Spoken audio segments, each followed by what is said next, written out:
مفتی طارق مسعود special.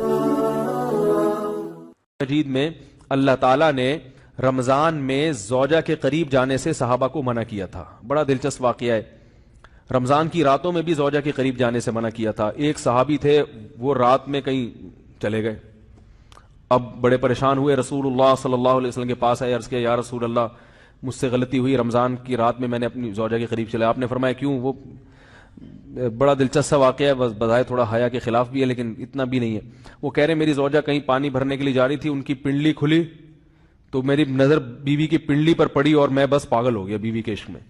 میں یہ اس لیے بیان کر رہا ہوں کہ جو لوگ نظر کی حفاظت کرتے ہیں وہ بیوی کے عشق میں پاگل ہوتے ہیں۔ جو دن رات انٹرنیٹ پر پنڈلیاں دیکھتے رہتے ہیں انہیں بیوی کی پنڈلی بھی کیا شکل بھی اچھی نہیں لگتی ان کو۔ بد نظری کا یہ عذاب ہے، وبال ہے کہ جو اللہ نے گھر میں آپ کے لیے بٹھائی ہے وہ آپ کو اچھی نہیں لگے گی۔ تو نظر کی حفاظت کیا کرو، اس سے آپ کو اپنی بیوی سے عشق ہوگا، محبت ہوگی۔ بات آ رہی ہے سمجھ میں؟ تو اب دیکھو کیسا روزے کی حالت ہے، رمضان میں پابندی ہے، اسلام میں حکم تھا جو رمضان میں بیوی سے بستری کرے گا 60 روزے لگاتار رکھنے پڑیں گے۔ کتنا بڑا جرم، لیکن صحابی سے برداشت نہیں ہوا، صرف زوجہ کے پاؤں پہ نظر پڑی ہے۔ تو وہ کیسے بیوی سے محبت کرتے ہوں گے اور وہ بیوی کے بغیر رہ سکتے ہوں گے؟ اور آج لوگوں کے فون آتے ہیں، ہماری بیگم جس دن میکے جاتی ہے اتنی خوشی ہے، ایسا اچھا سا فیل ہوتا ہے، ایسا عجیب سا محسوس ہو رہا ہوتا ہے جیسے آزاد ہو گئے۔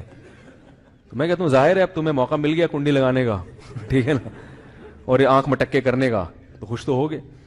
تو یہ بھی ایک عذاب ہے جو لبرل لوگ نے جس عذاب میں ڈالا ہوا ہے نا، اس میں عورت کے حقوق نہیں ہے، عورت کے حقوق نظر کی حفاظت میں اور عورت کے پردہ کرنے میں ہے۔ جب مرد باہر نکلے گا سب پردے میں ہوں گی تو آئے گا کس کے پاس؟ بیگم کے پاس ہی آئے گا۔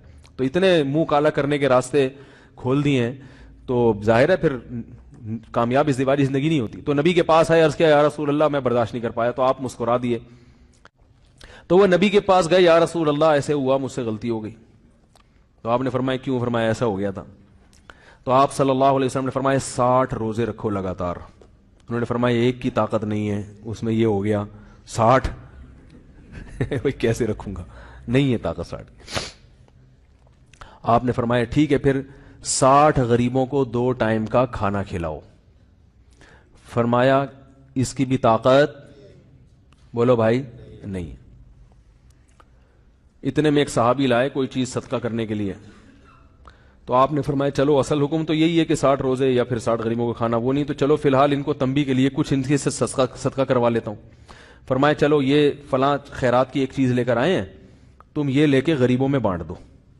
انہوں نے فرمایا مجھ سے زیادہ غریب پورے مدینہ میں بھائی کوئی بھی نہیں۔ آپ صلی اللہ علیہ وسلم مسکرانے لگے، فرمایا جاؤ کھاؤ اور بچوں کو کھلاؤ۔ واہ بھائی غلطی بھی ہوئی اور گھر میں راشن بھی آ گیا۔ تو اس کے بعد قرآن کی آیت نازل ہوئی کہ احل لکم لیلۃ الصیام الرفث الی نسائکم ہن لباس لکم وانتم لباس لہن علم اللہ انکم کنتم تختانون انفسکم فتاب علیکم وعفى عنکم فالآن باشروہن وابتغوا ما کتب اللہ لکم۔ فرمایا اللہ کو پتا ہے کہ تم اس حکم پر عمل نہیں کر سکتے، لہذا رمضان کی راتوں میں تمہیں اپنی بیوی کے پاس جانے کی اجازت ہے، لہذا ان کے پاس جایا کرو اور اس اولاد کو تلاش کرو جو اللہ نے تمہارے مقدر میں لکھ دی ہے۔ قرآن جہاں بھی بیوی سے ریلیشن قائم کرنے کی بات کرتا ہے اولاد کا ذکر لازمی کرتا ہے، یعنی تلاش کرو اس اولاد کو جو اللہ نے تمہارے لیے لکھ دی ہے۔ ما کتب اللہ لکم، ما کتب اللہ علیکم نہیں ہے، علا کا مطلب تمہارے خلاف، لکم کا مطلب تمہارے فائدے کے لیے، لام عربی میں نفع کے لیے آتا ہے، علا عربی میں ضرر اور نقصان کے لیے آتا ہے۔ فرمایا یہ نہیں کہ اس اولاد کو تلاش کرو جو بطور پینلٹی کے اللہ نے تمہارے متھے لگا دی ہے، جو اللہ نے تمہارے فائدے کے لیے لکھ دی ہے۔ اس سے پتہ چلتا ہے اسلام اولاد کی کثرت پہ کس قدر حریص ہے۔ بات آ رہی ہے؟